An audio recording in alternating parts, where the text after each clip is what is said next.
aux Jean-Robert. Monsieur, s'il vous plaît, vous n'avez pas à venir dans 5 minutes ici. Si vous voulez bien sortir, s'il vous plaît, vous sortez, s'il vous plaît, je suspends la séance. S'il vous plaît, monsieur, vous n'avez rien à faire. Vous sortez de l'hémicycle, c'est moi qui préside le conseil, et vous n'avez pas à intervenir sans qu'on vous donne l'autorisation. De toute façon, ici, seuls les élus parlent. Donc, partez.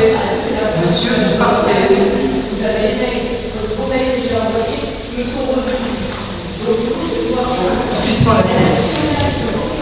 Sur le ventilateur, qu'il soit constitue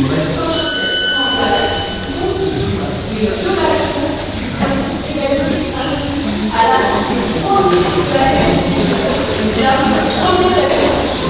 Vous avez voté une charte et vous n'avez pas pensé à cette partie-là, du handicap. Je vais continuer. Monsieur le maire a interagi lors de cette question d'une interface. Moi, je vais m'adresser maintenant au logiciel, à l'animal. Vous avez vu plusieurs reprises, j'ai envoyé plusieurs éléments. Vous avez tous mon numéro, vous savez tous plus ou moins la situation. C'est pas encore pour moi de continuer sur la ligne. Non, mais c'est la ligne, c'est super. C'est objet. C'est objet incroyable de handicap qui ne fonctionne pas. Parce qu'en fait, il a ni lu dessus. Vous avez également ce détecteur qui permet de dater. Ils sont trompés d'handicap. C'est pour les sourds. Parce que c'est tellement fort que les humains s'en plaignent. Les humains s'en plaignent. Ils sont à la fin, ils peuvent partir. Il n'y a pas de problème. Moi, je vais continuer à dire ce que j'ai à dire. Parce que c'est important que le peuple comprenne l'handicap et qu'on arrête d'invisibiliser. C'est très grave ce qui se passe. Vous avez une mère, je vais parler de cette dame incroyable. À 16 ans, elle n'aura plus de structure pour la nuit. Elle dit sa mère est désemparée. Aucune structure pour la nuit. C'est quand même incroyable. C'est l'aspect du handicap. Mais vous êtes tous plus que ça. J'ai présenté également à l'univers de voir avec le privé faire quelque chose par rapport à plein de sujets. Vous avez Madame Bourgoin aussi qui a essayé d'accompagner par rapport à ce ministère du handicap. Il y a un fait, alors c'est important. Oui, bonjour monsieur. Bonsoir. Je vous écoute. Je prends place. On essaie de passer. Merci à vous.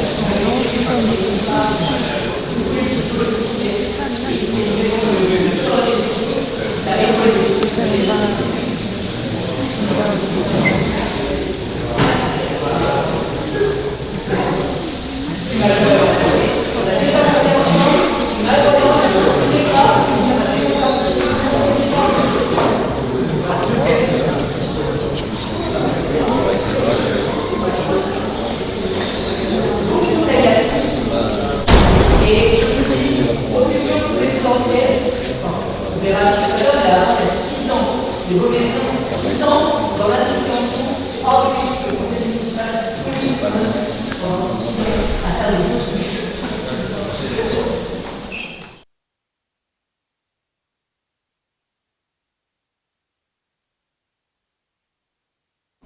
Bien. Si vous voulez bien, les élus, reprendre vos places. Je suis désolé de ce qui vient de se passer, mais il est vrai qu'on connaît ce monsieur et malheureusement, il a quelques difficultés. On l'a tous compris. On l'a tous reçu dans nos permanences. On l'a tous reçu dans nos permanences. Oui, comme dit.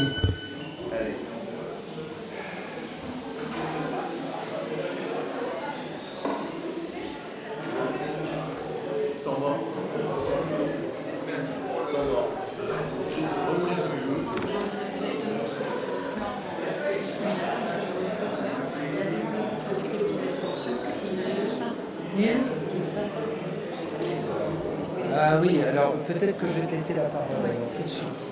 Mais, ou alors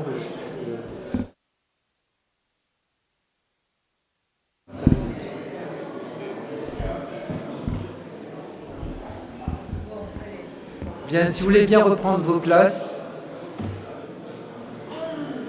Bon, ça nous... Mais oui. Mais avant qu'ils finissent, ce serait bien qu'ils reviennent, les élus, là. Bah oui. Oui. Il faut que tu dises la motion.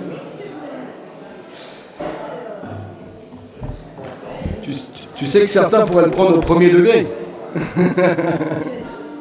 Qui sait? Bien, mes chers collègues, pour au moins ceux qui sont arrivés ici. J'ai pas fini. T'as pas fini? Ah bon?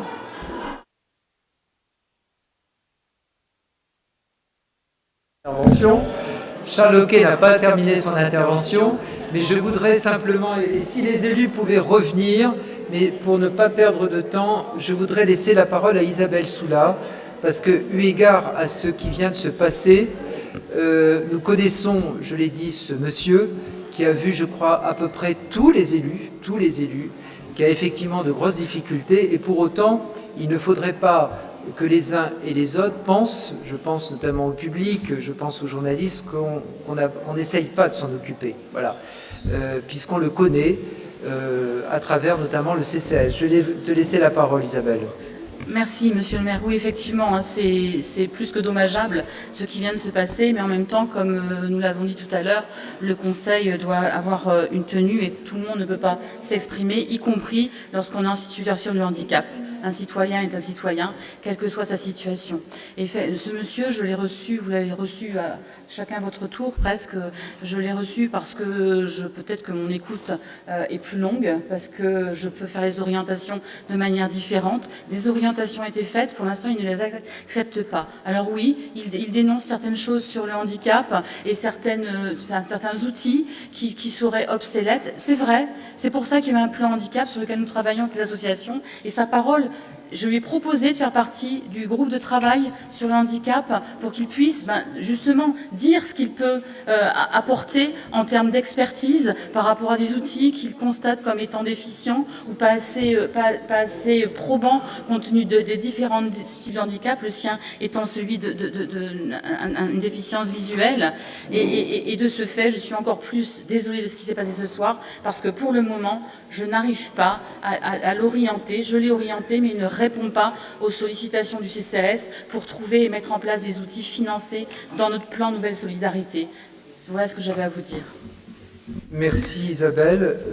Charles, vous voulez terminer peut-être son intervention? Oui, il me reste qu'une vingtaine de pages, monsieur le maire. Fallait pas me tenter. Non, je plaisante. Rassurez-vous, je plaisante. Oui. En tout cas, moi je voudrais dire, Charles, que nous reconnaissons là toute ta passion pour le centre-ville, pour les commerçants.